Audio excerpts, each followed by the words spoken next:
Welcome to the City Club Forum. I'm Elizabeth Dreyfus, president of the club. Speaking to us today at Cleveland City Club is Lisbeth Schorr.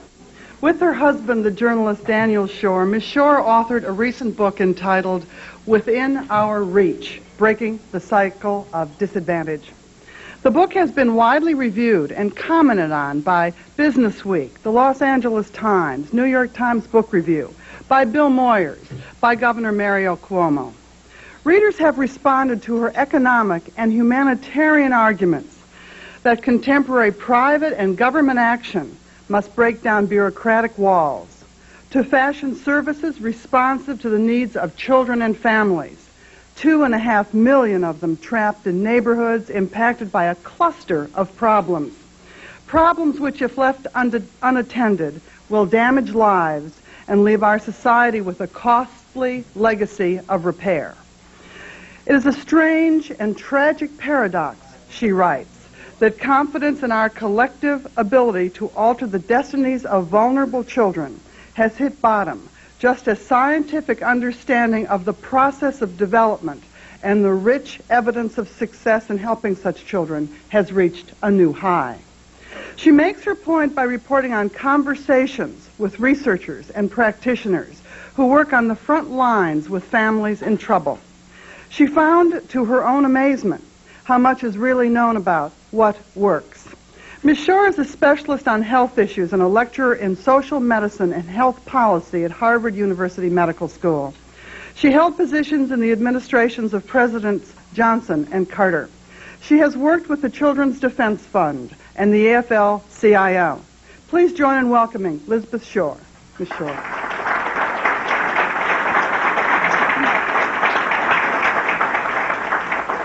Thank you very much. It's a great pleasure to be in Cleveland. I've been here now a little over 24 hours, and I have very much the sense of Cleveland being a city that is on the move and ready to grapple with some of the problems that you face.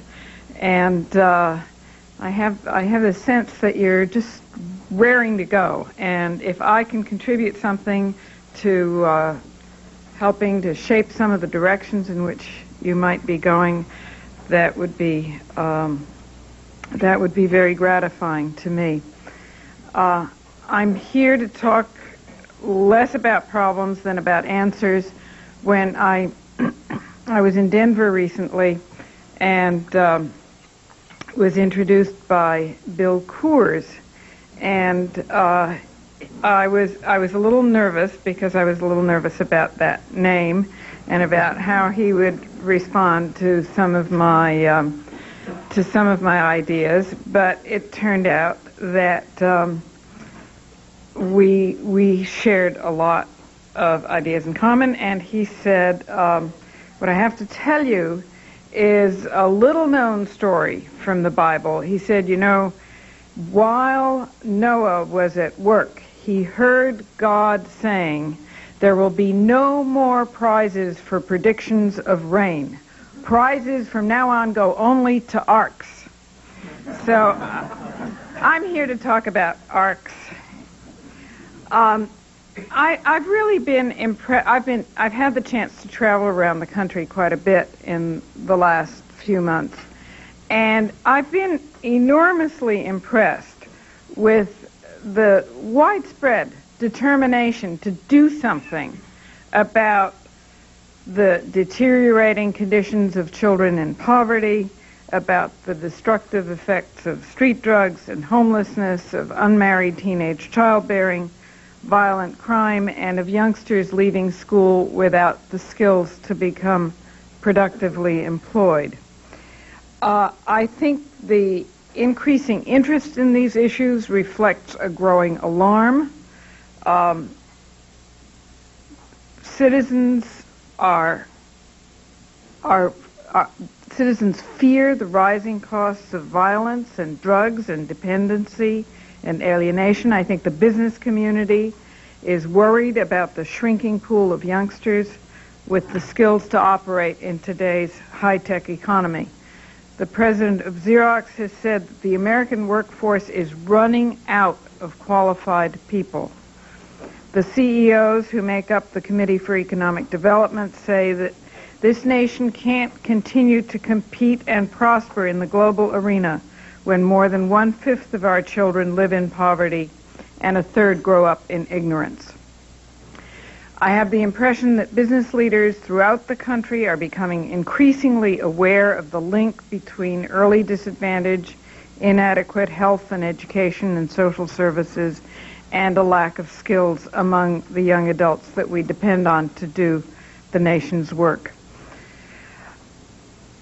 I think business, as well as leaders in government and in human services, as well as academics, are increasingly seeing that delinquency and child abuse, school failure, teenage pregnancy, even drug abuse, are not isolated problems, each with a separate solution. We're coming to think more and more about these problems in a comprehensive and in a less categorical way. And I think it is that broader vision that's beginning to enlist the kind of energy that is going to lead to really significant progress in the decade ahead. When I began the work that led to my book Within Our Reach, it was at the beginning of the 80s, and it was in a climate of grave doubt about the efficacy of any social policies to improve the futures of disadvantaged children. We were even being told then that our attempts to help had become part of the problem. I suspected that this sense of despair might be unwarranted, and I spent the next several years looking at both the research and experience to test my hunch, which my colleagues at Harvard taught me to call my hypothesis that we actually knew a lot more than we were acting on. The view that nothing works would never have gained such a firm foothold if there'd been more of an understanding of how changes in the American economy had quite overwhelmed some of our attempts to help, many of which were sort of feeble and underfunded in the first place. As an example of the power of economic forces, take the rise in unmarried teenage childbearing and single-parent households. Professor Julius Wilson, whose book, The Truly Disadvantaged, I think is really seminal and terribly important in this field, shows that high rates of single-parent families, especially among blacks, are the result more than anything else of the severe shortage of marriageable males, that is, men who are employed and earning enough to support a family.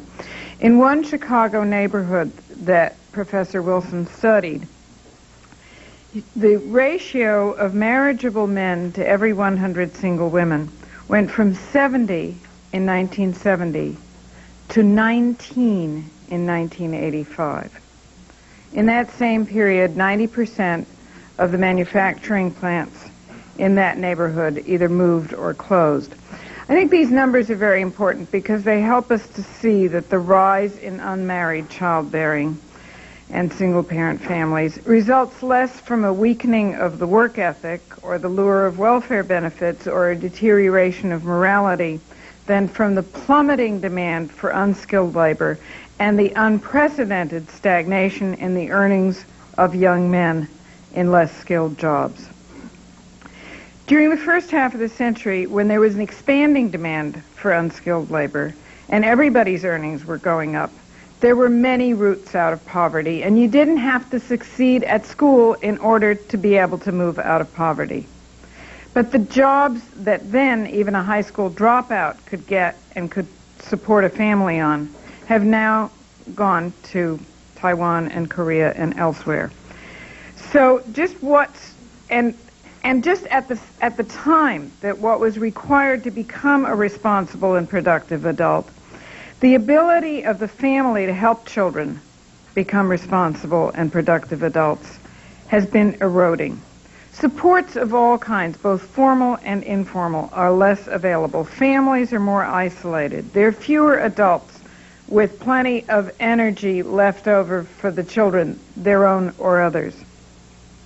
Family authority has eroded as parents have less time for family matters, as television becomes more intrusive, as street drugs become more pervasive. And as the inner city is abandoned by industry and other institutions that make for community as well as prosperity, many inner city children grow up in a world that's almost totally disconnected from the economic mainstream. In major American cities, including Cleveland, according to the new report that's just come out, funded by the Rockefeller Foundation, the Cleveland Foundation, poverty is becoming more persistent and more concentrated. I think that is the most important thing that is happening to poverty over the last decade or two in the big cities of this country. Now, as we struggle to find ways of loosening the grip of poverty, the role of good health care, good schools, and good family supports becomes ever more crucial. We know, and the research is very clear on this, that long-term dependency generally and delinquency, dropping out, and early childbearing specifically, which I call rotten outcomes because of how devastating they are, not only to the individual who encounters them and to the family, but to the society as a whole. These rotten outcomes can be predicted from poor school performance and behavior problems and truancy as early as 3rd or 4th grade. We also know that trouble in elementary school doesn't spring full-blown from the elementary school child. It correlates with unwanted or teenage childbearing, low weight at birth, untreated health problems, failure to develop warm and trusting relationships early in life as a result of neglect or abuse or as a result of growing up in pervasive chaos. And the 5th of these risk factors, lack of language, reasoning, and coping skills at school entry. Now, the important news about these 5 risk factors is that every one of them has been successfully attacked by interventions that we know how to provide. In my book, I describe some of the programs that operate under both public and private auspices that have been able to document their long-term successes in reducing rotten outcomes or their antecedent risk factors. The evidence shows that the canard, that in the world of social programs nothing works, is a canard. It's a myth that can't be maintained in the face of the evidence that we now have at hand. That evidence includes school-based health clinics that have reduced the rate of teenage childbearing, family planning programs that have reduced unwanted births. It includes comprehensive and supportive prenatal care programs that have reduced the proportion of low birth weight babies. There are intensive family support, nurse home visiting, and child care programs that have resulted in fewer children removed from home, lower rates of child abuse, lower rates of welfare dependence. There are high-quality preschool programs that were able to follow their 3- and 4-year-old participants into adulthood and found they included fewer children needing remedial education, fewer dropouts, fewer delinquents, fewer teenage pregnancies, and fewer youngsters without jobs. There are elementary schools that were able to so change the climate of the school that whole populations of children that had been failing began to succeed. So the good news is not just that there are programs that work, but that we know a lot about how and why they work. There are 4 major elements that I want to tell you about that emerge from looking across a variety of fields, including health and child care, preschool and elementary education, and social services.